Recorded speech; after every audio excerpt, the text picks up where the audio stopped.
Bueno, buenas tardes a todos, bienvenidos a estas jornadas que iniciamos hoy.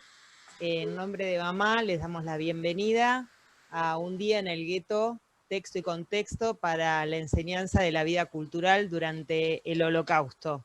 Les vamos a pedir que durante el encuentro mantengamos los micrófonos silenciados para poder desarrollarlo lo más fluidamente posible.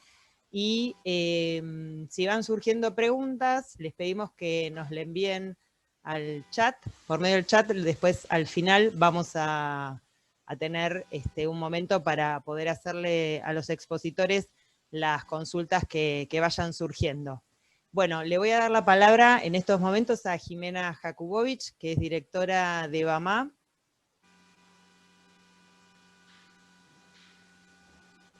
Bueno, buenas tardes, buenas noches para todos. Bueno, una alegría que nos acompañen hoy desde distintas partes de la Argentina y también de la región. Quiero, bueno, por un lado, reiterar el bienvenidos y bienvenidas a todos los que nos acompañan. Este programa está impulsado desde Morey Morim, que son nuestros programas de Bamá, que trabajamos hace más de 10 años en el Shoah para la enseñanza y también con jóvenes. Y queremos agradecer especialmente para la realización de esta actividad el apoyo y el trabajo conjunto con Yad Vashem, a la Escuela del Estudio para el Estudio del Holocausto, especialmente a Eliana Rapp, a Yehiel, a Jaya y por supuesto a Yossi, que nos acompañará en algún momento. Quiero también agradecida en las actividades de Bamá, nuestro presidente Bamá, y también a Tzvika Miller, el representante para Sochnut en Conosur. Seguramente seguiremos con más agradecimientos porque, bueno, nos alegra mucho realizar este tipo de actividades, que se sumen desde distintos lugares, como decíamos recién, así que, bueno, Vero, te paso la posta y seguimos. Muchas gracias por estar. Bueno, gracias Jimena, mientras que vamos esperando también que se siguen sumando invitados y participantes a este encuentro, le voy a dar la palabra a Eliana Rapp, que nos acompaña de la Escuela Internacional de Yad Vashem. Bien, buenas tardes y buenas noches acá desde Israel, desde Jerusalén.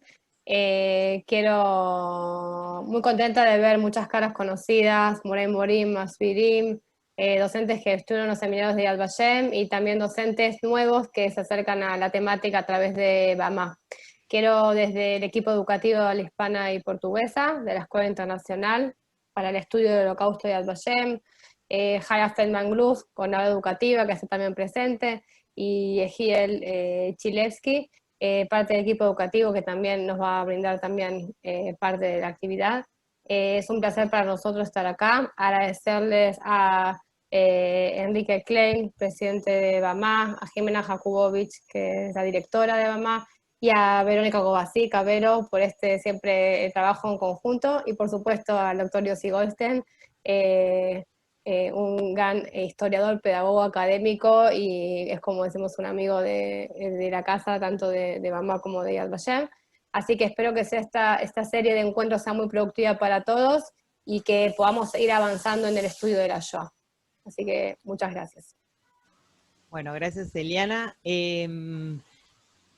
Queremos agradecer, hay muchos, no vamos a nombrarlos a todos, pero comparto la alegría de encontrar a muchos graduados de nuestros programas que hacemos en conjunto con Yad Vashem, gracias al auspicio, por supuesto, de la Claims Conference, que también nos acompaña esta tarde, y a otras instituciones con las que trabajamos, compartimos materiales, propuestas, formamos y generamos nuevas miradas sobre la temática, a todo el equipo que está presente del Memorial de Uruguay, ¿sí? Del Memorial de la Shoah de Uruguay, le damos la bienvenida, les agradecemos que nos acompañen, a Ale Tolcacher de Marcha por la Vida, a Vigonen de ORT, al Museo del Holocausto de Buenos Aires, que también están presentes, y bueno, De esta manera vamos a dar comienzo a nuestro encuentro,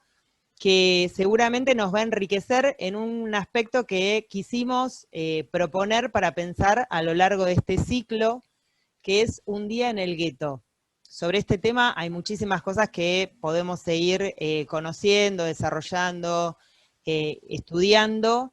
Ya lo hemos hecho, nos convoca nuevamente la temática, y nos pareció interesante poder arrojar luz sobre algunos aspectos que como educadores también tenemos Madrijim que nos acompañan hoy, así que es una alegría que se sumen al encuentro.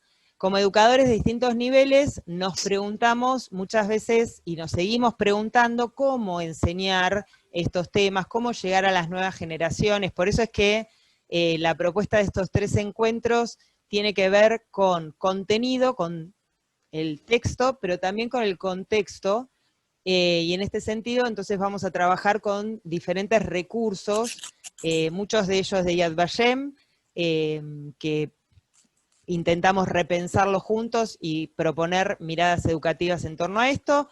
El encuentro de hoy gira en torno a Oneg Shabbat y el archivo de Manuel Ringelblum. La semana que viene nos vamos a encontrar junto con el licenciado Natán Sonis para trabajar en torno a la fotografía y un aspecto específico que es la mirada del perpetrador en este contexto de la vida en el gueto. Y cerramos nuestro ciclo con el licenciado Yehiel Chilevsky, que acaba de presentar también Eliana, del equipo educativo de Yad Vashem, sobre conversando y trabajando distintos recursos en torno a los dilemas de la tradición judía. Así que bueno, esperamos que sean encuentros enriquecedores y que entre todos construyamos sentidos en cuanto a esta temática. Voy a dar paso entonces al encuentro de hoy. Voy a presentar al doctor Yossi Goldstein, que es muy conocido por todos nosotros, pero amerita una presentación formal, muy querido, como dijo Eliana, parte de las casas que nos acogen hoy. Es historiador, docente del Centro Melton de la Universidad Hebrea de Jerusalén, investigador en la temática del Holocausto, memoria colectiva, educación judía en América Latina y judaísmo contemporáneo. Referencia a la cual pertenece, como mencionamos, la Universidad Hebrea de Jerusalén. Y en una parte del encuentro lo va a acompañar Yehiel Chilevsky, que como mencionamos recién, es parte del equipo educativo de la Escuela Internacional para el Estudio del Holocausto de Yad Vashem, del Departamento de Habla Hispana y Portuguesa, es BA en Historia del Pueblo de Israel y Pensamiento Judío, de la Universidad Hebrea de Jerusalén, tiene estudios en Educación de la Universidad Bar Ilan, y certificado de enseñanza de la Torá oral, ordenación rabínica, entre otros muchos conocimientos. Bueno, les damos la palabra a ellos y les agradecemos por este encuentro y todo lo que nos van a brindar.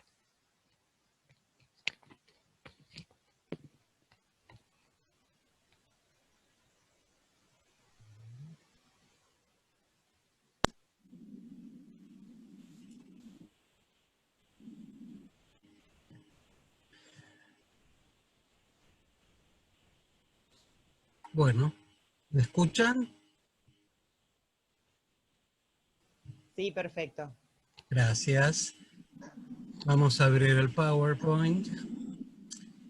Bueno, este es algo que preparé en estos días para ustedes especialmente. Ante todo, como puse en el chat, es un gran honor y placer reencontrarme con tantos amigos, colegas, graduados, egresados de Yad Vashem, de la Universidad Hebrea, muchos Morim, y entiendo que no solo Uruguay y Argentina, y el interior de Argentina, de Rosario, Santa Fe, etcétera, espero que haya también de otros países de la región. Como anticipó Vero, la idea es ver con una perspectiva novedosa, cómo encarar este fenómeno histórico tan particular.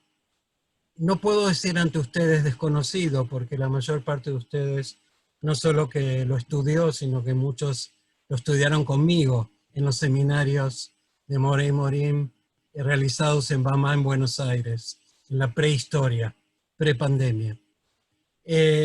Así que de todas maneras quiero acentuar los nuevos recursos, especialmente me voy a referir al film de Roberta Grossman, dirigido por Roberta Grossman, producido por Nancy Spielberg, la hermana de Steven Spielberg, muy reconocido mundialmente, se ha proyectado con subtítulos en español en Sudamérica, pero no circuló tanto.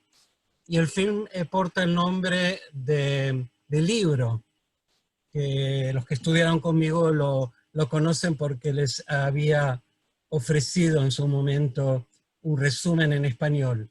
El libro tiene el mismo nombre y efectivamente el autor Samuel Caso fue uno de los consultores también del film. No voy a preguntar ahora cuántos de ustedes lo vieron, pero me imagino que muchos lo vieron. Hay una versión, son 95 minutos, hay una versión para educadores de 37 minutos que se transmitió también en un encuentro con la directora auspiciado por Echoes and Reflection, uno de los proyectos también compartidos con Yad Vashem, a fines de marzo. Pero no es de libre acceso, así que no voy a abundar en esto, solo el tráiler es importante. Fíjense que entre los historiadores también figuran, aparte de Caso, Yehuda Bauer, profesor emérito de la Universidad Hebrea, de mi universidad, y consultor, docente, muchos años investigador de Yad Vashem. Michael Berenbaum, uno de los fundadores del Museo Federal del Holocausto en Washington, Estados Unidos. Javi Dreyfus, una representante de la joven generación de historiadores israelíes de la Universidad de Tel Aviv y dirige en Yad Vashem, en el Instituto de Investigaciones, el Departamento de Estudios del Holocausto en Polonia. Jan Grabowski, muy importante, de la Universidad de Ottawa en Canadá, fue uno de los que despertó el debate público en los últimos años a partir del libro de Thomas Gross, Vecinos. Grabowski hizo en sus investigaciones una denuncia de la colaboración de instituciones polacas como la Policía Azul polaca en la entrega y asesinato de judíos durante la Shoah. Bueno, etcétera, etcétera, también gente conocida como Deborah Lipstadt, Anthony Polonsky, etcétera. Les quiero, a ver, vamos a intentar pasar parte del tráiler, 1 minuto y medio, a ver si logro. ¿Están viendo en pantalla? No, yo sí, no se ve. Tengo que hacer, okay. The most talented, most beautiful. And now the brightest and most beautiful child in the world lies in a strange street. And his name isn't even known. We should have seen the worst coming. But we did not want to know the truth. We did not want to see it. Does the world know about our suffering? Emanuel Ringelblum understood that he had a story to tell, and it was the most important story he would ever have to tell. Almost all the photography that we have was taken by the German propaganda unit. Will the Germans write our history, or will we write our history? Let the witness be our writing. Their goal was to write the history of the war from the Jewish perspective. And there was no time to lose. The worst scenario was in the process of happening. fighting become the only recourse. That was the ultimate act of defiance. You don't really need guns to fight. You could fight with paper and pen. This is what made this collection of documents so absolutely unique. One thing is clear to all of us. Our devotion and constant terror have not been in vain. Among those taken away was Rabbi Uberman, Getty 16, Israel Lichtenstein, Emanuel Ringelblum. Remember, my name is Nahum Gazivich. I am writing this as a witness. No se escucha, entonces vamos a salir de esto. Se escuchó la película, pero a vos no se te escuchaba en simultáneo. Okay. Ahora sí, ¿no es cierto? Sí, sí, sí, perfecto. Ok, voy a volver al PowerPoint. Entonces, lo que decía es que el film es un docudrama en el cual no solo se intercalan documentos de archivo de la época, de Varsovia bajo el dominio alemán, sino también una dramatización excelentemente realizada con actores no tan conocidos, en su mayor parte polacos. Es una coproducción polaca-estadounidense, pero se filma en su mayor parte en Polonia y en los Estados Unidos. Es muy interesante, pueden buscar, googlear y ver qué aspectos o qué partes de la película se filmaron en los Estados Unidos. Por ejemplo, toda la parte del sótano de la escuela yidishista Borohov, en la cual se enterró parte de este archivo secreto llamado Oneg Shabbat. El libro es un libro que dio a luz en el año 2007, no es tan reciente. Dije, el film es de mediados de 2008 y su amplia difusión por el mundo fue a partir de enero de 2019, especialmente en torno a eventos ligados al Día Internacional de Conmemoración del Holocausto, del 27 de enero. Y así sucesivamente se fue transmitiendo en distintos también museos del Holocausto, etc. El logro de Kassow es inconmensurable. Es realmente una obra maestra que lamentablemente no está traducida al español. Todavía no entiendo por qué y cómo es que un libro tan valioso, tan importante, no está traducido al español. A diferencia de, sin despreciar, ¿no? Al contrario, de las crónicas, por ejemplo, del gueto de Varsovia, escritas por el mismo Emanuel Ringelblum, desde octubre del 1939, es decir, poco más de un año antes de que se cierre herméticamente el gueto de Varsovia, que como todos recordarán fue a mediados de noviembre de 1940. Kassow, de hecho, irrumpió en la arena pública, más allá de lo académico, a través del film de Roberta Grossman, que es una gran y reconocida documentarista que ya había trabajado también con Nancy Spielberg, y que ahora, por ejemplo, el nuevo proyecto de Roberta Grossman está dedicado al proyecto fotográfico del gran fotógrafo importante Roman Vishniak, que nos brinda un testimonio fenomenal de lo que es la vida judía en Polonia antes de la Segunda Guerra Mundial. Voy a empezar a focalizarme en lo que insinúa la serie de conferencias llevadas a cabo desde Bama. Un día en el gueto. Es muy difícil elegir un día específico, luego yo sí voy a hablar de 2 o 3 días específicos, pero a modo de introducción hay que entender que Emanuel Ringelblum inició este proyecto como parte de su ideología y su identidad profesional. Él venía de una gran trayectoria en Varsovia, en el IVO, el Instituto de Ciencias Judaicas, en Vilna, y luego fue uno de los más activos en el IVO, la sucursal en Varsovia, y en el cual llevó a cabo ya muy joven un proyecto de jóvenes historiadores judíos, y terminó su tesis doctoral en la Universidad de Varsovia hacia 1933 y de hecho nos mostró su metodología, que estaba basada en la historia social y económica de los judíos polacos.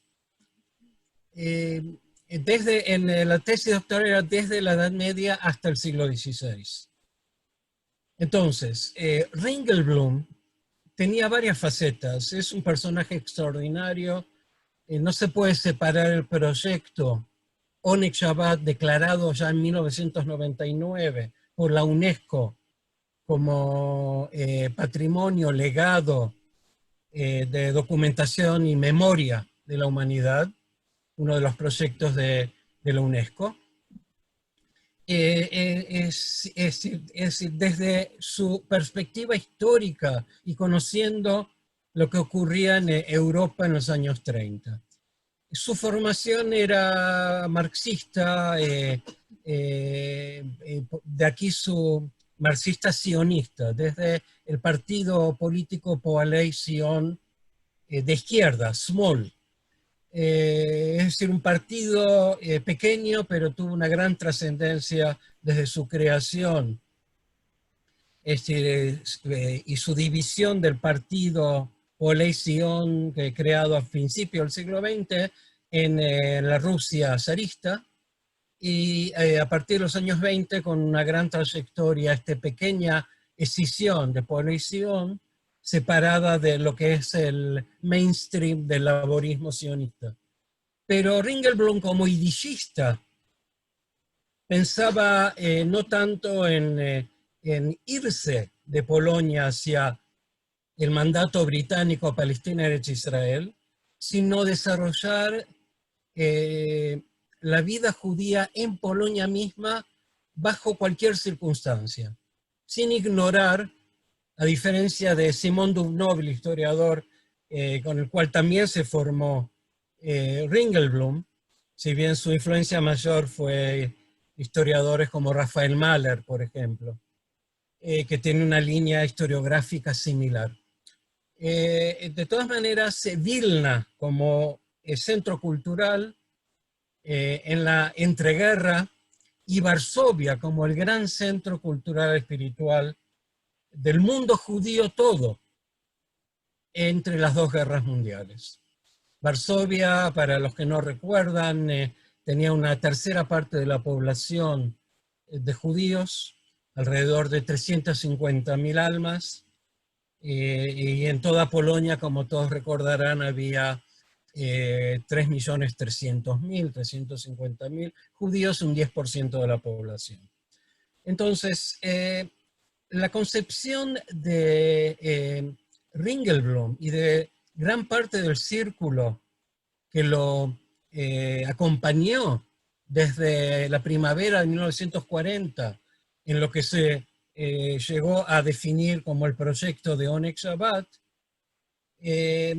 apuntaban a la cultura popular, a rescatar la vida diaria del judío común.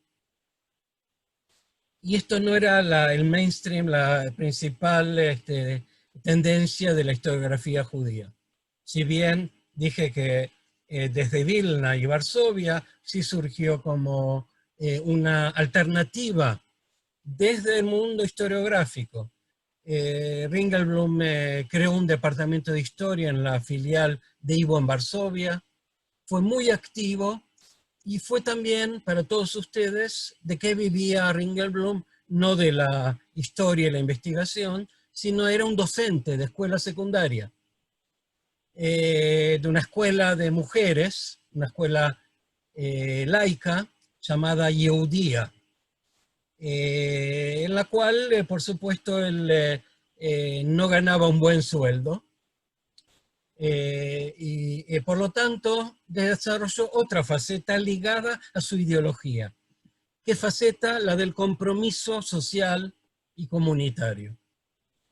Y esto lo hizo a través de, a ustedes les puede parecer una paradoja, una contradicción, pero lo hizo siendo desde 1930 funcionario del Joint, ¿sí? Del JDC que ustedes todos conocen, creado en 1914 en los Estados Unidos como una expresión de solidaridad mundial de las clases socioeconómicas más altas del judaísmo estadounidense. Y el Joint cumplió un rol muy importante hasta fin del 41, cuando el 11 de diciembre del 41 Alemania le declara la guerra a los Estados Unidos. Es decir, Ringelblum tuvo éxito y pudo también desarrollar su actividad social, que enseguida vamos a detallar, gracias al apoyo económico financiero del Joint y de judíos estadounidenses. Esto también es importante acentuarlos. Nos dice Kassow, ¿sí?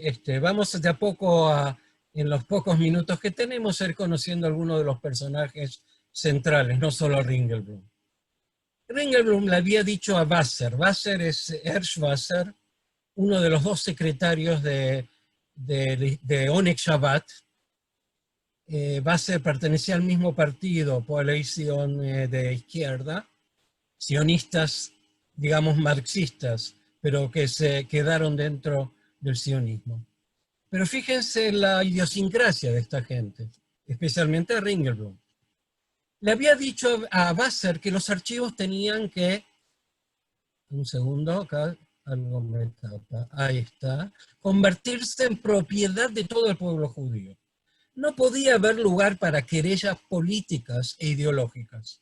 Podía ser miembro de esta institución cualquiera que fuera considerado como trabajador de valor y capaz de guardar los secretos. Ringelblum, con conciencia plena, consideraba tanto sus crónicas personales, les recuerdo, iniciadas en octubre del 39, apenas completada la invasión y la conquista alemana y en el este soviética de Polonia y la nueva partición de Polonia, era consciente de lo que podía llegar a ocurrir, si no, no era consciente de las dimensiones. Y él, siendo un activo en la ideología partidista de este partido sionista de izquierda, su visión, que es la que impregnó en todo esta institución, que él llamó una sociedad secreta y sagrada y fraternal. Es decir, por sobre todo primaban las relaciones personales. Vuelvo a la cita, los archivos tenían que convertirse en propiedad de todo el pueblo judío. Esta visión amplia, unificadora, que hoy en día es tan difícil de encontrar, era muy característica y uno de los denominadores comunes del Oneg Shabbat. Entonces, vamos a empezar. Para el que quiere detalles, Emanuel Ringelblum nació en Galicia Oriental, en la Podolia, en Buchach,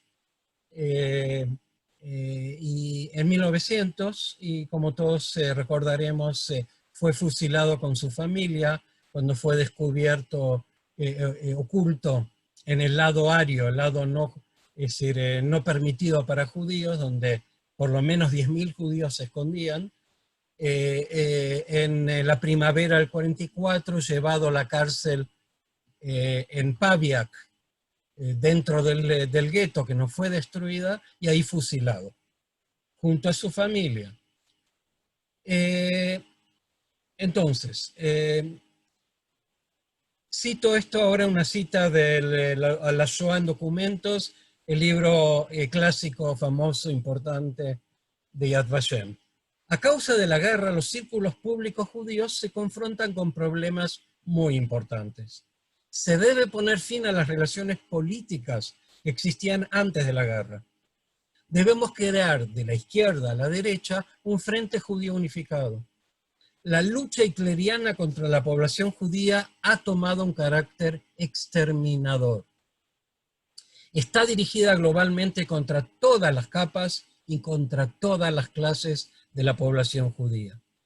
Para los hitlerianos, fíjense el concepto, no los nazis, que es el que usamos hoy en día, no hubo diferencia entre los sionistas y los miembros del Bund, el Partido Socialista Judío. Ellos odiaban a ambos de la misma manera. Deseaban la destrucción de ambos. La población judía debe desarrollar una política de lucha apropiada para esta situación. Se debió crear un Frente Nacional Unificado para hacer frente a las fuerzas de destrucción fascistas alemanas.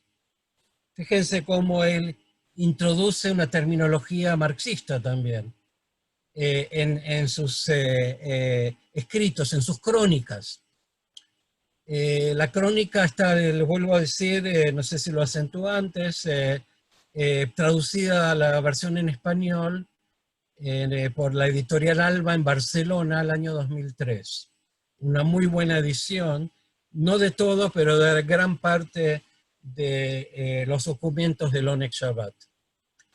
Y estamos hablando entonces de lo que Ringelblum y el círculo de pertenecientes, estamos hablando de entre 50 y 60 activos en el Oneg Shabbat, desde la escritura de informes, investigaciones estadísticas, hasta el cuerpo técnico, ¿sí?, que se dedicaba también a coordinar este proyecto monumental de recabar documentos y documentar todo lo que ocurre, no solo en el gueto de Varsovia, sino en otras regiones, en base también a testimonios orales, entrevistas a refugiados judíos, a judíos que se escaparon de campos de exterminio como Treblinka y Belzec, etcétera, etcétera.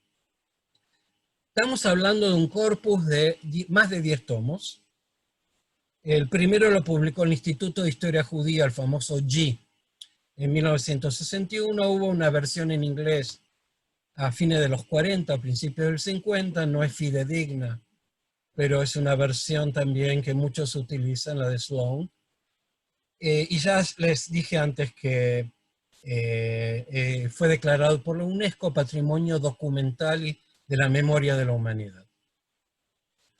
Bueno, y elijo un día, prometí que voy a elegir algún día específico. Dijimos que el gueto se creó, se cerró herméticamente el 16 de noviembre del año 40. Y escribe en su diario, en su crónica, que primero era un diario, luego era un informe semanal, más adelante mensual. Esa es la diferencia entre sus propias crónicas y todo el proyecto colectivo del Oneg Shabbat.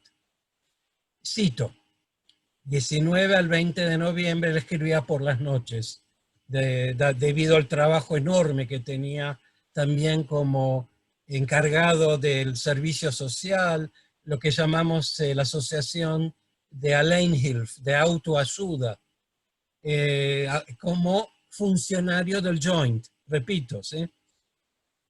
El día en el cual se cerró el gueto fue terrible, el sábado 16 de noviembre. La población todavía no sospechaba nada de que el gueto fuese a ser cerrado. Por eso la noticia cayó como una bomba. En todos los cruces de las calles había controles de policía alemana, polaca y judía, que comprobaban quién tenía derecho a pasar. Enseguida faltó pan y otros productos. Desde entonces reina una verdadera carestía. Delante de las tiendas de alimentación hay largas colas, la gente compra todo. Estamos hablando en la primera etapa, cuando el que ingresó al gueto en Varsovia con dinero, con sus ahorros, podía darse el lujo todavía de comprar alimentos más allá del racionamiento mínimo, ínfimo, que asignaban las fuerzas de ocupación alemanas, que era un promedio de 181 calorías por persona, por habitante registrado, ni hablar de los que ingresaron ilegalmente. Hoy, 19 de noviembre, mataron a un cristiano que tiró por encima del gueto un saco con pan. Muchos judíos pudientes que hasta ahora no daban ni un céntimo a la asociación de autoayuda que mencioné recién y que lideraba Emanuel Ringelblum, han empezado de repente a entregar cuotas más grandes para que con ellas se compren productos para los pobres de su patio. Es decir, una segunda fuente de ingresos para el servicio de solidaridad social comunal dentro del gueto de Varsovia era también lo que se podía recaudar entre los ricos, la élite, porque había una clara diferenciación social, de estratificación social, en términos sociológicos dentro del gueto. ¿Sí? Otro elemento también por lo cual puse la ayuda de un polaco es que Ringelblum estaba íntimamente ligado también a fuerzas polacas, católicas. Ellos son los que también le van a posibilitar esconderse. Él se escapa del gueto poco antes del inicio del levantamiento de abril del 43, en febrero. Él se escapa, creo que, a un febrero o principio de marzo, se escapó con su esposa y su hijo Ori. Y encontró refugio. Hasta fin del 43, incluso el servicio clandestino, la organización clandestina más importante, ligada al gobierno polaco en el exilio, situado en Londres, le ofreció ayuda para escaparse. Y su respuesta fue: no voy a abandonar a mi comunidad, a mi pueblo. Pero ¿por qué se pasó al lado ario, llamado ario? Porque quería salvar a su esposa y a su hijo, cosa que no logró. Como dije antes, fueron descubiertos con ayuda de la policía polaca, como recientemente se demostró este historiador mencionado antes, Jan Grabowski, polaco judío que reside en Canadá, de la Universidad de Ottawa, con ayuda de la policía azul, la policía polaca, que de hecho dependía de las fuerzas de ocupación alemanas. ¿Sí? Bien, lo que lidera entonces Ringelblum no es un mero proyecto de documentación, sino es una resistencia también cultural, espiritual. Y ese es el eje de estas tres actividades que organiza BAMA en estas semanas y que hoy tengo el honor de iniciar. El eje es lo que dice Kasov y se expresa también en los testimonios, dado que muchos de ellos escribieron su testamento antes de enterrar la última parte del archivo, de este enorme archivo. Lo que él nos explica entonces es la conciencia histórica, la mirada hacia el futuro, el deseo de que no los olvidemos. Es la lucha contra el olvido, documentar para que las futuras generaciones puedan conocer lo que ocurrió en el gueto de Varsovia y lo que se pudo documentar de otros guetos y campos a través de los escritores intelectuales, este círculo tan importante ligado al Oneg Shabbat, esta sociedad secreta, sagrada y fraternal. ¿Sí? Fíjense lo que escriba más hacia el final en su crónica Ringelblum. Ringelblum trabajaba para el Joint y su director era Isaac Gitterman, un judío muy interesante, poco conocido. Y que por supuesto vivió junto a Ringelblum y más de 450.000 judíos en su punto máximo dentro del gueto de Varsovia. Gitterman murió durante la segunda deportación de Varsovia. Cuando me visitó por última vez, hojeó las listas de los muertos y él añadió algunos nombres. Ahora en esta misma lista se encuentra el nombre de Isaac Gitterman. Me tiembla la mano cuando escribo estas palabras. ¿Quién sabe si un historiador futuro, al hojear esta lista, no escribirá también mi nombre? Ringelblum. ¿Y qué? Ya hemos tenido tiempo para acostumbrarnos a la muerte y no nos impresiona nada. Quien de nosotros sobreviva a la guerra va a andar por el mundo como si fuera de otro planeta. Abro un paréntesis, recuerden el testimonio de Katzetnik, ¿sí? Dinur, en el juicio de Eichmann en Jerusalén en la primavera del año 61. Aludiendo a Auschwitz, pero acá Ringelblum lo alude a todo lo que ocurrió también en los guetos y en los campos. Cierro paréntesis. Quien sea que se salve habrá sobrevivido de milagro y por error.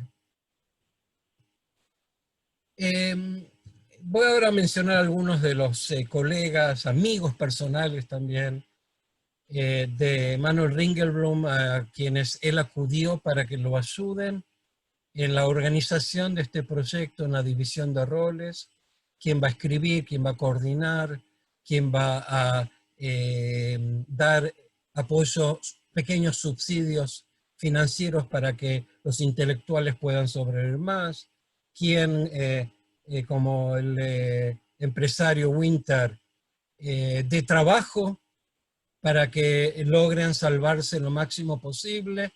Y vamos después a dar el ejemplo de una mujer excelente, caso extraordinaria en su historia, en su biografía personal, Rachel Auerbach, o en yiddish Auerbach, que voy a terminar con ella luego.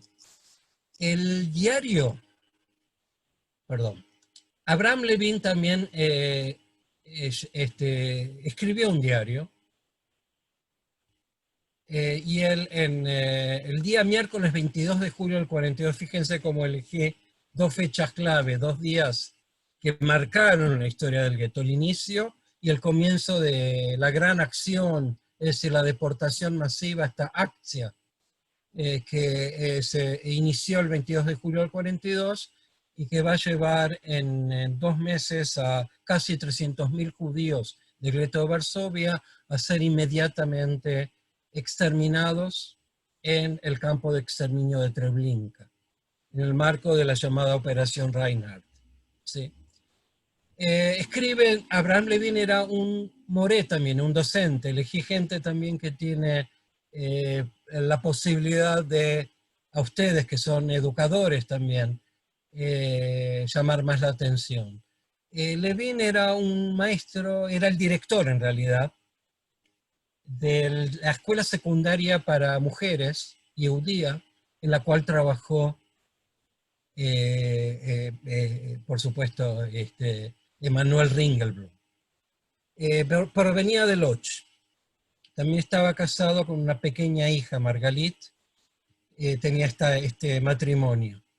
Y escribe, el miércoles 22 de julio del 42, víspera de Tisha B'Av, un día solemne de ayuno para el pueblo judío, que todos conocemos, rememora distintas catástrofes, en especial las destrucciones del primero y segundo templo de Jerusalén.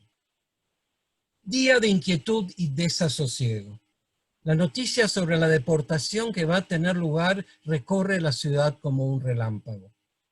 La parte judía de Varsovia de repente se ha quedado paralizada de miedo. Las tiendas están cerradas. Los judíos están intranquilos y muertos de miedo. De las calles judías llega el terror. Reina una inefable tristeza. En muchos lugares hay muertos. Ante la generalizada, terrible desgracia, ya no se cuentan las víctimas, ya no se mencionan sus apellidos. La deportación va a iniciarse hoy. Los primeros en ser deportados serán los puntos de acogida de refugiados y las cárceles. Se habla también de la evacuación del hospital. Atrapan a niños desgraciados en carros. Pienso en mi anciana madre, quizás hubiera sido mejor hacerla dormir antes que dejarla en manos de los asesinos. Fíjense el valor, la importancia de estos diarios, rescatados casi todos gracias a este proyecto de Onyx Shabbat, que va a tener en esta etapa terrible del inicio de la liquidación masiva del gueto, porque después de septiembre van a quedar 60.000 judíos. Hay otra acción, otra razzia el 18 de enero del 43, hasta que se inicia en la víspera de Pesaj, de la Pascua judía, el 19 de abril del 43, la liquidación final del gueto. Entonces, esta gente, por sobre todo, se guiaba por un lema fundamental. No solo con las armas se demuestra la resistencia. No solo se combate con fusiles, sino también con el papel, la pluma y la palabra. Es muy sintomático, ¿sí?, este lema que no solo caracteriza, por supuesto, a la organización Oneg Shabbat, sino a muchos intelectuales, activistas judíos bajo el dominio nazi. Entonces, esto era una demostración específica, característica de la resistencia cultural y espiritual en el gueto de Varsovia. Ringelblum no dividía sus tareas y su concepción no lo departamentalizaba. Él decía que, por un lado, está la importancia de documentar, de escribir informes en forma metodológica y sistemática, y por el otro, la importancia desde este día, desde julio del 42, de organizar una organización de combatientes judíos unificada. Esa concepción que él aplicó para Oneg Shabbat la quería aplicar y estuvo en el encuentro de fundación de la organización judía combatiente, liderada, como todos sabemos, por Mordejai Anilevich, en la cual no solo los partidos sionistas se van a incorporar, sino también el Bund, bajo el liderazgo de Marek Edelman, que es un sobreviviente del Bund, del partido antisionista, socialista judío, incluso se va a quedar en Polonia después de la guerra, después de la Shoah. Levin entonces se ayudó mucho. Otro importante personaje fue Israel Lichtenstein, el director de la escuela Borohov, una de las escuelas del Poalei Zion Small, de izquierda, que activaba dentro del gueto, una escuela primaria yidishista, y él se ofreció para enterrar bajo tierra ante un secreto total. Solo muy pocas personas, 2 en realidad, conocían el lugar donde se iban enterrando las cajas de aluminio, las vasijas de leche, en las cuales se introdujeron todos los materiales, informes, documentos alemanes, afiches, incluso de actividades culturales, papeles de caramelos, etc. Es interesante la percepción que guió a esta gente, liderados por Ringelblum, de documentar la vida cotidiana, cómo vivieron los judíos en el gueto. Cuando llega esta etapa terrible de julio del 42 en adelante, ya había una conciencia plena de que nadie iba a poder salvar a los judíos del gueto de Varsovia, en general los judíos polacos, y por lo tanto en agosto del 42, Lichtenstein, que era Lichtenstein era uno de los 2 conocedores del secreto, el otro era Ernst Wasser, uno de los secretarios de Oneg Shabbat, van a enterrar la primera parte de este archivo en un sótano debajo de la escuela Borohov que Lichtenstein dirigía. Una segunda parte va a ser enterrada más adelante y hacia febrero del año 43, y se estima que la última, que hay gran consenso en que no se logró descubrir, se enterró hacia abril del 43 en la etapa inicial del levantamiento del gueto de Varsovia. De todas estas, solo 2 se encontraron, 2 conjuntos de archivos. Uno en el verano del 46, la que estaba debajo del archivo Barborjo, y otra en el año fines del 50, por obreros polacos que estaban desenterrando ruinas para iniciar la construcción de un edificio. Son las famosas también 10 cajas de aluminio y 2 vasijas de leche. Todas están, los originales, en el archivo Ringelblum del Instituto de Historia Judía de Varsovia, de Polonia. Y no me queda tanto tiempo, entiendo, unos 10 minutos. Quedamos que voy a hablar durante 50 minutos, así que quiero volver, ¿sí?, al eje principal de esta charla, y es la importancia también de otros personajes no tan conocidos. Yo quería hablar de 2 personajes. Una es Rachel Auerbach, que se la está descubriendo en los últimos años.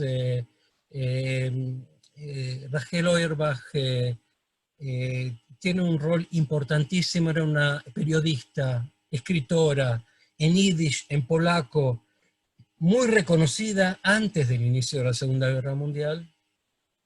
Ella nació también en la Galicia Oriental, se formó en un pequeño shtetl, se formó en la Universidad de Lvov, Lviv, la capital de Galicia Oriental, en el sudeste de lo que era Polonia en ese entonces, hoy es Ucrania, ¿sí?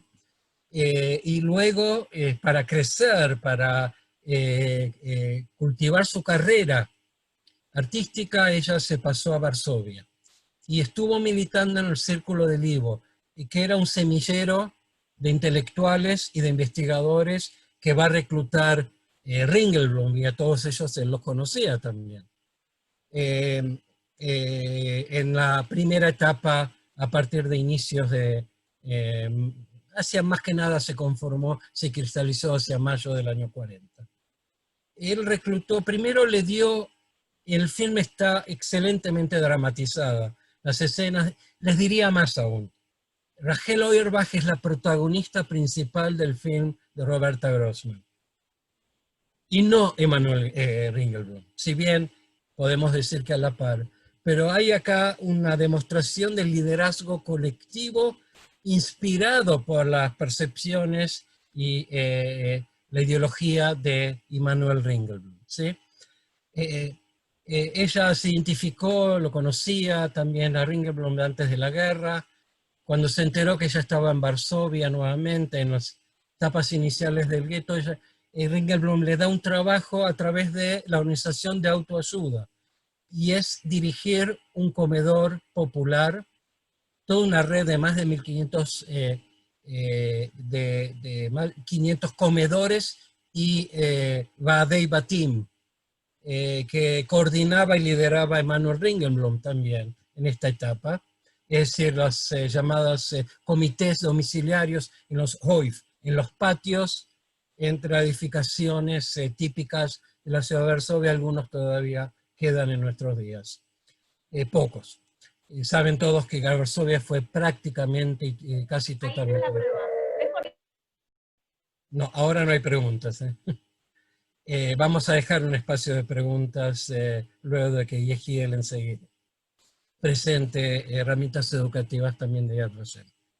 Rachel Auerbach es importante porque escribió informes muy importantes sobre su comedor popular y los comedores populares.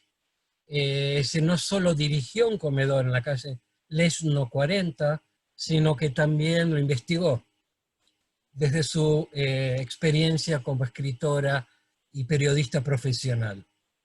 Lo importante es que ella fue uno de los 3 sobrevivientes del archivo Onek Shabbat. Erschwasser, uno de los 2 secretarios que él conocía, Rachel Auerbach no conocía en los lugares donde se enterraron el archivo. Es decir, Rachel, Erschwasser y su esposa Bluma. Y también es una historia casi milagrosa de cómo logró salvarse y escaparse del tren a Treblinka y luego de una prisión, etc. Realmente no queremos ni imaginarnos, porque historiadores no nos gusta el análisis contrafáctico, pero ¿qué hubiera pasado si Vassar no hubiera sobrevivido? No se hubiera descubierto el archivo de Nechavat. Es importante recordar esto, que a veces conocemos la historia gracias a coyunturas circunstanciales. No estamos hablando del mundo de hoy, de la explosión informática, ¿sí? Bien, Rachel sobrevivió, se dedicó a recabar testimonios en la inmediata posguerra en Polonia, en el marco del comité, en Łódź, Comité de Historia Judía, y luego pasó a Varsovia. Este comité va a ser el que va a conformar este Instituto de Historia Judía LG, que es muy importante hasta hoy en día, donde está el archivo original de Ringelblum. Rachel en 1950 migra hacia el joven Estado de Israel. Cuando se crea Yad Vashem en 1953, al poco tiempo es convocada para establecer el departamento de testimonios de Yad Vashem. Es decir que de hecho es un personaje fundamental también desde Yad Vashem, si bien luego tuvo conflictos con las autoridades Yad Vashem y más adelante fue despedida. Va a fallecer en 1976 en la ciudad de Tel Aviv. Y el último personaje, quería hablar más, pero sé que no tengo tiempo, es el rabino Simón Huberband. Huberband era un rabino ortodoxo, emparentado con el conocido rabino Kalonymus Shapira, el rabbi de Piacenza. Ya lo pronuncié mal, ¿no? Piacenza, no. De cualquier manera, muy conocido. Gracias a los lazos de Huberband con Ringelblum, logró también esconder, por ejemplo, el diario, los documentos de este rabbi Kalonymus Shapira, y otra documentación ligada a un importante sector del gueto de Varsovia que era ultraortodoxo, perteneciente y adherente al partido Agudat Israel, de la ultraortodoxia judía, que conformaba una tercera parte del judaísmo polaco. Huberband era también nación en donde se va a conformar el primer gueto, Piotrków Trybunalski. El inicio de la guerra con los bombardeos alemanes, intentan escaparse a Varsovia. En el bombardeo su familia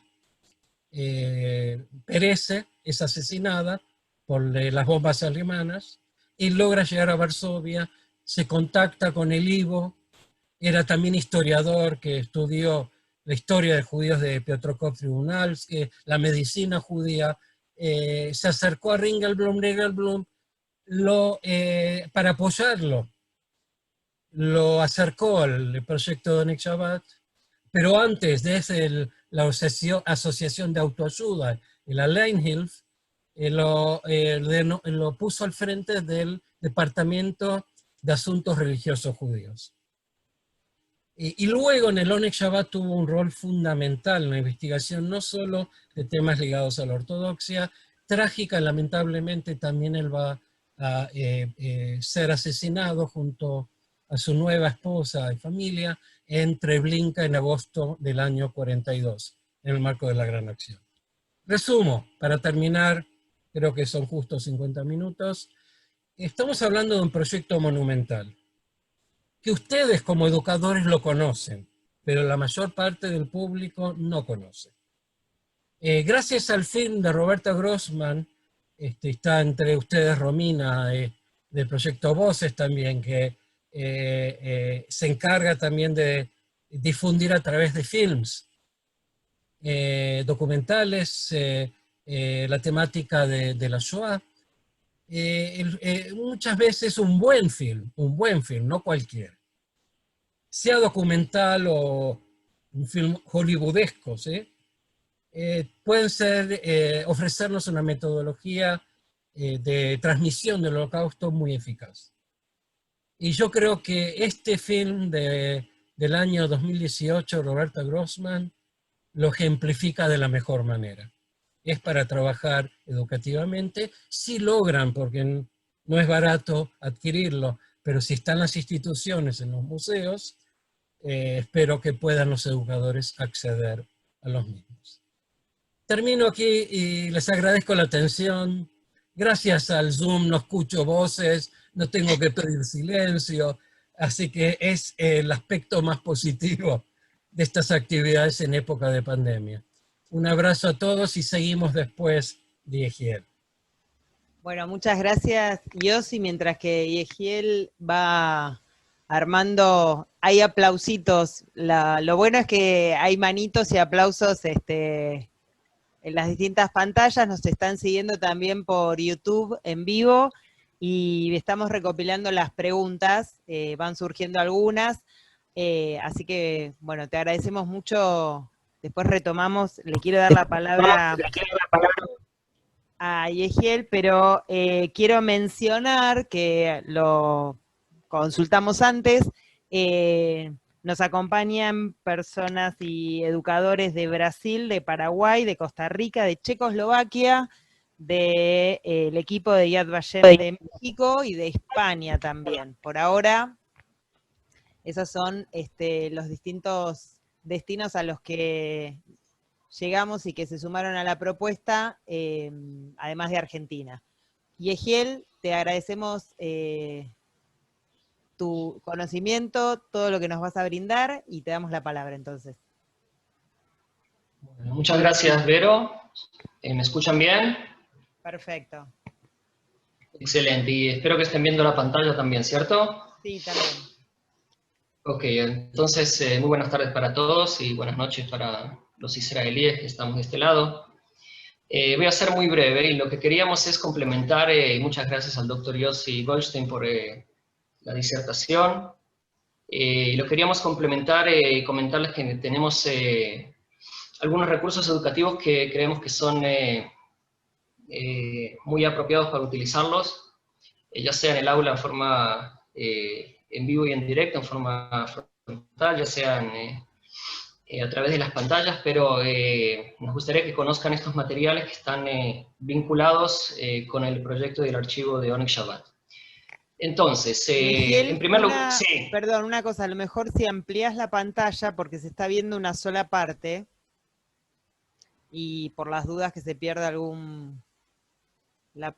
tendrías que maximizar. Okay, está maximizada. Sí. De todas formas, ya vamos a pasar al... bien. Ahí está bien, ok. Gracias, Vero. Entonces, la idea es la siguiente. Ahora solamente vamos a presentar uno de estos recursos que nosotros tenemos, que es un video de Toolbox, esta caja de herramientas que se desarrolló en Yad Vashem, que son videos cortos de unos pocos minutos. Y en este caso tenemos 3 videos que están relacionados con el archivo de Oneg Shabbat. Uno de ellos es sobre la figura de Immanuel Ringelblum y que está centrado en todo su gran proyecto del archivo clandestino de Oneg Shabbat. Tenemos otro que está centrado en la figura de Rachel Oilbach. Y este tercero que vamos a presentar está centrado en la figura de Perez Upochinsky, que es conocido como el cartero del gueto de Varsovia. Él era periodista, escritor, educador. Antes de la guerra también era miembro del Coalition Small, como mencionó el doctor Yossi Goldstein, este partido político de izquierda. Y una vez en el gueto él se transforma también en el cartero del gueto de Varsovia, que va llevando los paquetes y las cartas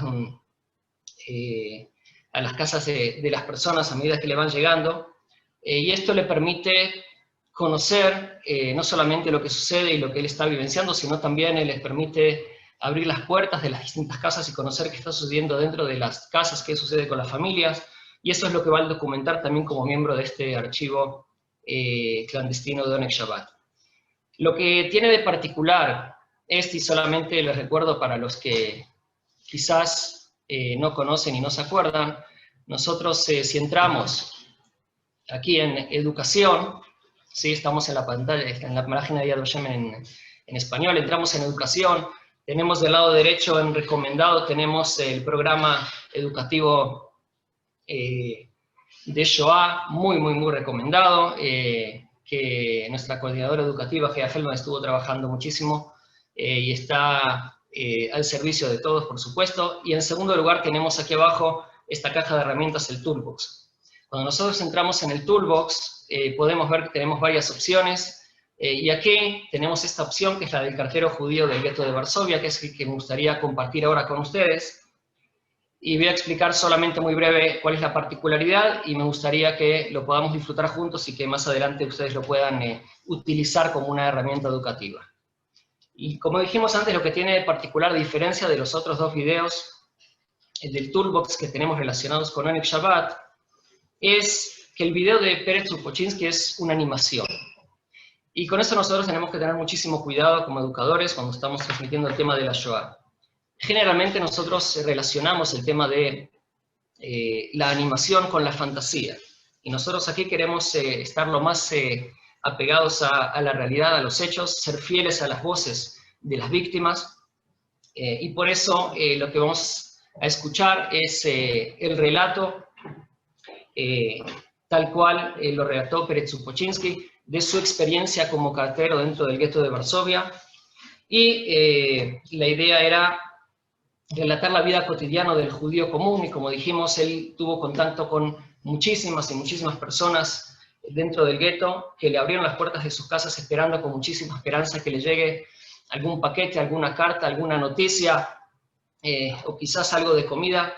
Y él relata su experiencia dentro del gueto con su habilidad que tenía como periodista y escritor. Y la animación lo que nos ayuda es para darle vida a la voz original y auténtica de Pérez Supochinsky, que es una víctima. No sabemos en realidad con certeza qué pasó, pero casi podríamos asegurar que alrededor de enero de 1943 él fue deportado a Treblinka, donde fue asesinado. Entonces, aquí los dejamos con el video de Pérez Supochinsky, que es una de estas tres herramientas del Toolbox. Además, tenemos dos recursos didácticos también para hacer una actividad relacionada con el archivo de Oneg Shabbat. Estos 5 links también los van a poder recibir a través de Bamá, así que esperemos que los puedan aprovechar y los dejamos con el video del Toolbox, el cartero judío en el gueto de Varsovia.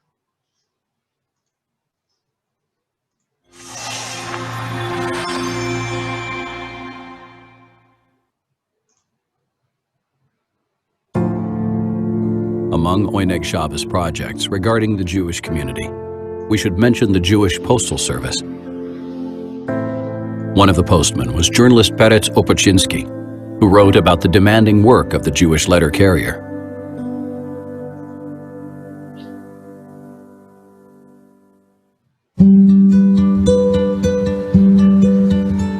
Jews, come feast your eyes. Can you believe our luck? We've got a Jewish mailman.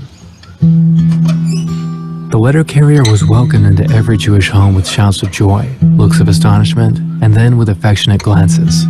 The letter carrier's self-esteem began to grow. The Jewish letter carrier got off to a good start.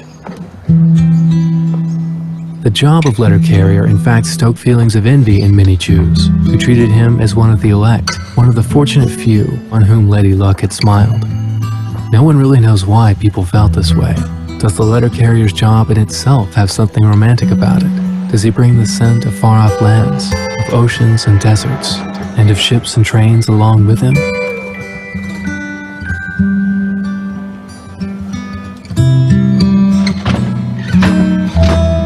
The letter carrier has to hurry on with his route. He's still got a lot of letters to deliver on a number of different floors. The letter carrier would work his way up and down stairs, only to be met in every apartment by enraged customers pouring a steady stream of demands on his head, making it hard for him to control his temper and stay polite. The public, of course, had a great deal riding on prompt mail delivery. Not just merchants and small tradesmen depended on it, but the broader public as well. The little scraps of paper they received in the mail, often written in mishmash of half Yiddish, half German, often represented their last chance for salvation, providing them with bread or other support from relatives still living in the countryside at large. People kept a special eye out for letters from Russia. A letter from Russia, the sweetest dream of those who have been ruined, and their ultimate hope of consolation. Children infected with their parents' sense of anxious expectation would not let the letter carrier take a single step down the street, besieging and pestering him with the shrill shriek of their youthful voices. And if fortune smiled, and he actually brought a letter for their parents, the same child raced head over heels up the stairs, screaming at the top of their lungs and crashing into the room out of breath. Papa, Mama, a letter from Russia, from Strulik, from Cyril, from Yocheved. I saw it myself, a letter with a Russian stamp.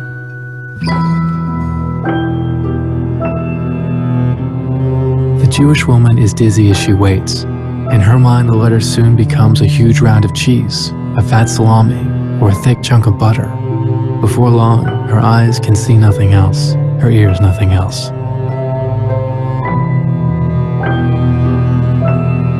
When a Warsaw Jew received a package with items such as these, he would be able to take some of it, a portion of tea, coffee, whiskey, or tobacco, for instance, and sell it for good money on the open market. Selling part of the delicacies could bring in enough to pay for food for several weeks, and he could go on and consume the rest.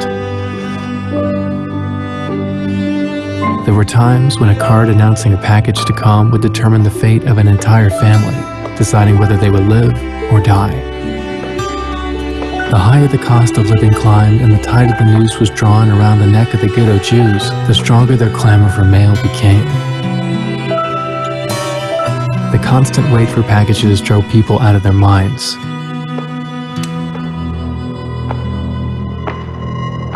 The street numbers of the buildings were terribly confusing. Doing his job conscientiously became a next to impossible task for the Jewish letter carrier, especially in winter, when walking up slippery, often broken stairs could become a deadly affair. The knock on the door in the middle of the night, what a torture it was. Jews trembled at the prospect of house searches and assaults. When no one answered immediately, the knock became stronger. The mail, after all, must not be delayed.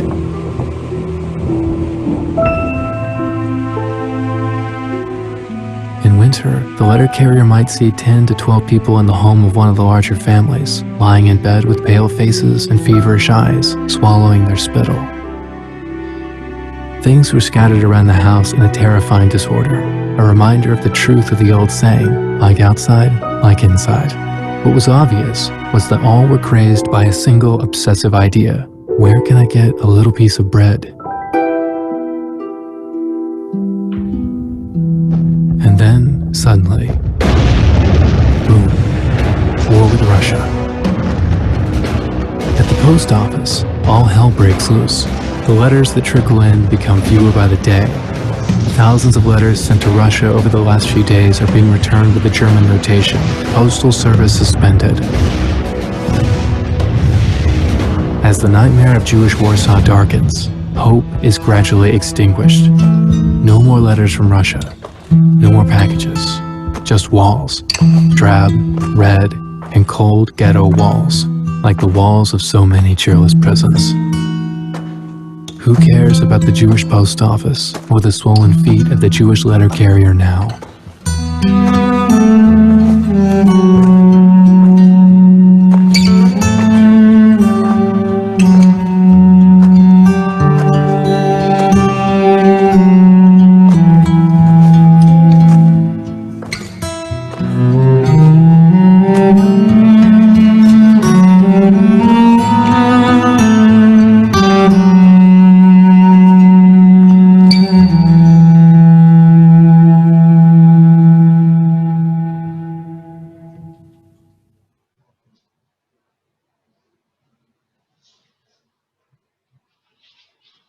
Bien, bueno, como les habíamos dicho, entonces esperemos que estos recursos les sean útiles.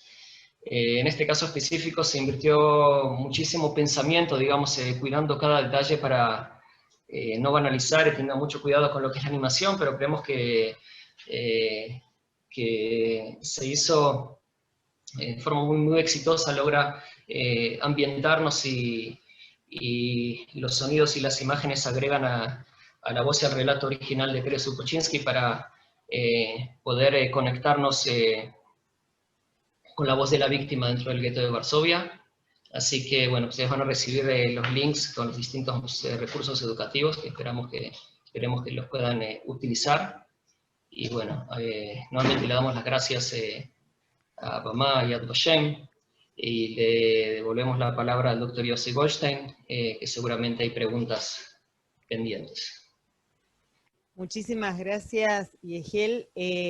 Un poco es la tecnología, pero hasta el Zoom logró, cuando terminó el video, que el silencio y nuestras caras expresaran lo que el video transmitió. Me parece que la reflexión, ¿no es cierto?, la llegada que tiene este material es sumamente rico y valioso para diferentes niveles y desde distintos análisis, ¿no?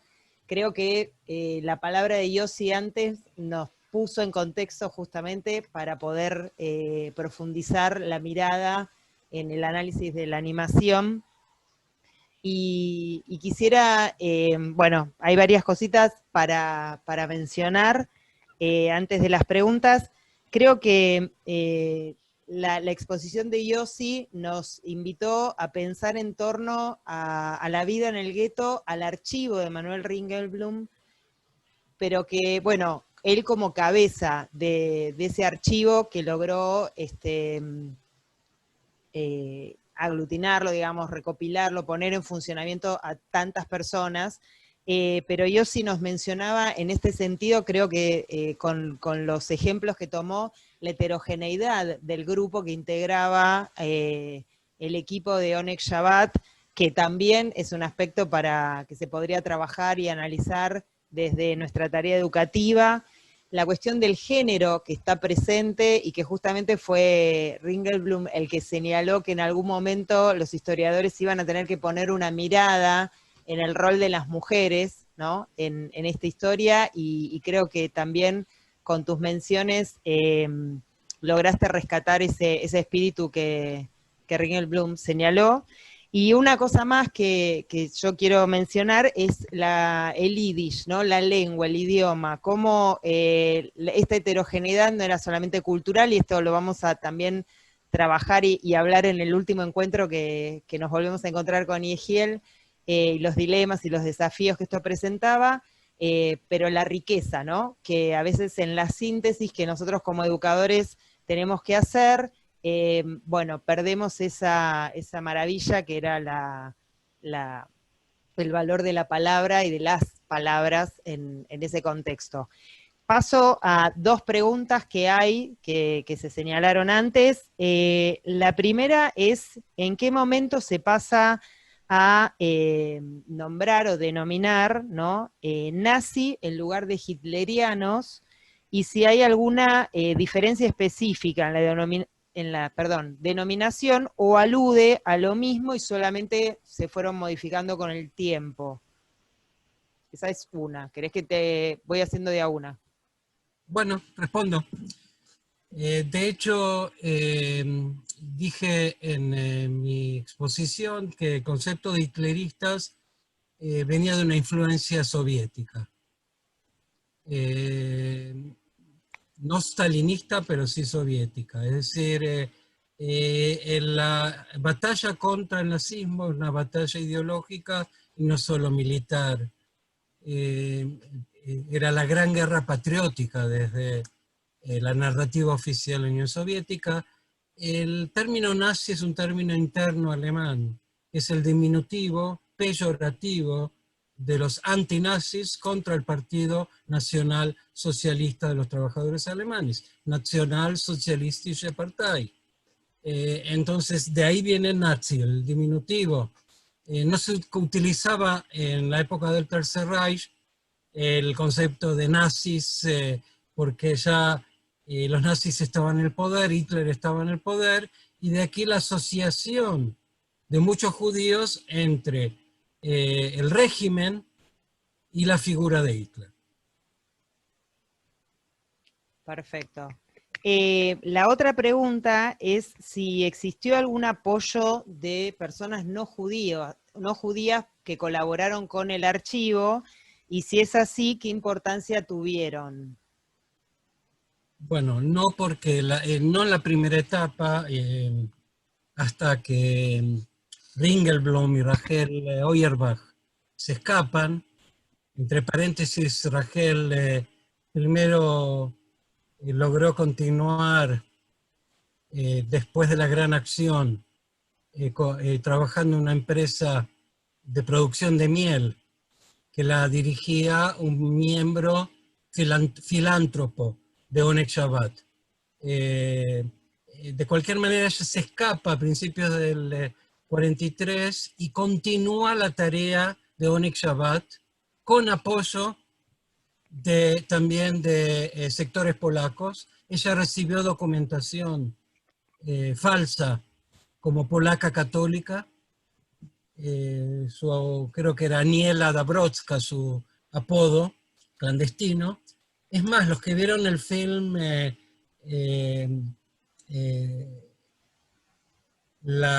tiene distintos nombres. El libro es el libro de Diane Ackerman. El film se llama Antonina Javinsky, la esposa del director del zoológico de Varsovia, puede ser.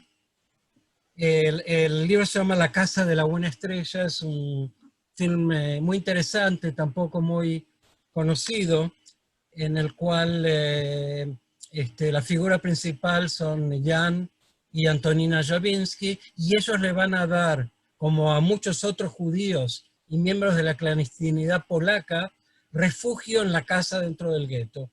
Se estima que Rachel Auerbach por lo menos 2 meses estuvo viviendo clandestinamente hasta que se escapó nuevamente. Fue oculta por polacos no judíos.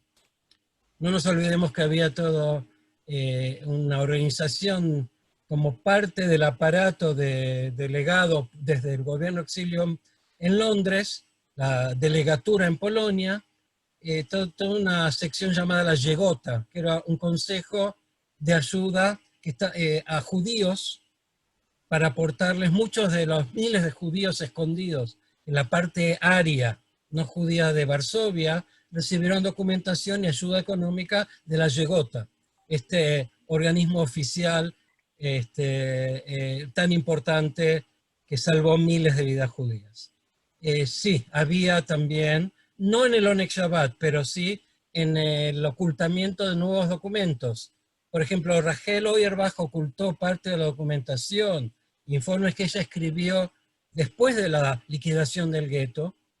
Viviendo en la clandestinidad, los ocultó también en los terrenos de esta casa del director del zoológico, Jan Javinsky, y su esposa Antonina, y luego fueron rescatados como los materiales, parte de los materiales del archivo Oneg Shabbat en 1946, con la iniciativa y el afán y el liderazgo de Rachel Auerbach. Sin su intervención, su lobbying, incluso en forma muy llamativa, sus gritos y su personalidad tan dura para tomar conciencia de la importancia de rescatar un archivo que en el año 45-46 a los remanentes judíos no les importaba. Todos ya sabían lo que pasó en el gueto de Varsovia y en la Shoah. No tenían esta perspectiva histórica que tenían historiadores e intelectuales pertenecientes al Oneg Shabbat. Entre paréntesis, Rachel Auerbach también cumplió funciones porque tenía, si bien era de cabello oscuro, tenía un excelente polaco sin la entonación yiddish, y también tenía una fisiología que aparentaba ser aria y con documentos falsos. Tuvo también la función, Vero mencionó a Ringelblum y el tema de género, de ser mensajera para conectar ya después de la destrucción del gueto de Varsovia entre las distintas fuerzas de la clandestinidad y para salvar también vidas judías. Bueno, tenemos 2 preguntas más, pero no quiero olvidarme de agradecer también que nos acompaña Ariel Cohen-Imach del Badajinuj de AMIA. Las 2 preguntas que quedan es si se sabe cuánta gente aproximadamente participó o colaboró en Oneg Shabbat, y por otro lado, una pregunta para Yad Vashem es ¿por qué no se publican la versión en español de los archivos? Que esa... A ver, ¿quieren Liana o Jaya responder primero a la parte que les concierne más? Nos tira a nosotros la pelota. Y bueno. No, Y la primero pelota vos comentás. directa a ustedes. No, como ustedes saben, Yad Vashem no solamente en la Escuela Internacional, hay muchas áreas que tiene Yad Vashem, una de ellas es la Centro de Investigación y la otra es la editorial de Yad Vashem. Muchas cosas, muchas veces no hay presupuesto para traducciones. Sabemos que está el libro que Yossi mencionó varias veces, que son Crónicas de Manuel Ringelblum. El archivo es gigante, ojalá pudiera en algún momento Yad Vashem traducir el material. No está en nuestras manos, pero podemos transmitirlo. Esa es mi respuesta, no sé si Jai y Gil quieren contestar algo más. Respondiste muy bien. Sí, es un trabajo no solamente económico, sino también de curaduría, ¿no? De las traducciones y todo, que implica un esfuerzo importante. No, igual quiero mencionar que Yossi, como dijo, está ahora en el museo en el que puede estar en Varsovia a ir a la exhibición que es bastante nueva, ¿no? Yossi, poco tiempo tiene? Más de un año. Un año y medio. No, Polín, el museo donde está el archivo de Oneg Shabbat, que se ven todos los objetos y se ven, está en inglés, pero es impresionante. Ojalá. Yo cuando fui ahí, la primera pregunta que hice fue la de Javier: ¿cuándo se va a traducir al español? Fue la misma pregunta que hice yo. De cualquier manera, a veces la iniciativa viene de gente de afuera. Por ejemplo, el libro de Yehuda Bauer, Reflexiones sobre el Holocausto, recién se tradujo y publicó en el 2013 gracias y con el apoyo de Yad Vashem, ¿sí? Y de la editorial de Yad Vashem, gracias al trabajo de un colega, amigo, el doctor Efraim Zadov. Es decir, no siempre depende de la institución, sino de alguien de afuera que tenga la iniciativa. Y los contactos y también la posibilidad de recaudar recursos. Quizás ahí está la clave. Tal cual. Y la otra pregunta era ¿cuánta gente participó, si se sabe, en Oneg Shabbat? Sí, lo dije, y quizás no lo acentúe suficiente, máximo 60 personas. Se estima que entre 50 y 60 seguro participaron en los distintos aspectos del proyecto, también en la parte técnica. Había incluso algunos niños, adolescentes, pero no más de 60. No más de 60. Entre paréntesis, el archivo, y si lo ven en el film de Roberta Grossman, a propósito de las lenguas, de que esta gente hablaba, eran bilingües y a veces trilingües, utilizando indistintamente el polaco, el yiddish y el hebreo a veces. También como proyecto cultural es muy particular y muy interesante. Tal cual. Bueno, estamos llegando a nuestro tiempo. Queremos agradecer a toda la gente que nos sigue también en el vivo de YouTube, y esperamos que para la semana que viene, que tenemos nuestro segundo encuentro, podamos incorporarlo ya al Zoom, subsanadas las cuestiones técnicas que nos impidieron esta vez. La semana que viene el encuentro es en torno a la fotografía y la mirada de los perpetradores, y el horario va a ser a las 6:30 de la tarde de Argentina, o sea, 2 horitas adelante de este encuentro para la gente que nos está acompañando desde otros lugares del planeta. Les volvemos a agradecer muchísimo al equipo de Yad Vashem, a Eliana, a Jaya, a Yehiel, Yossi, como siempre, y vas a ver en el chat que está lleno de comentarios de qué alegría volver a escucharte, cuántas cosas nuevas, bueno, todos comentarios súper positivos. y la verdad que ha sido un placer empezar este ciclo de charlas con ustedes. Así que bueno, ahí vienen, se van escuchando de a poquito los aplausos. Gracias a ustedes. Y entonces los esperamos el lunes que viene a las 6:30 de la tarde. Va a llegar el link unas horas antes, ese día, como para que todos lo tengan en cuenta. Y bueno, le agradecemos también a la Claims Conference que hace posible todos nuestros programas y los encuentros. Así que bueno, muchas gracias y hasta la próxima.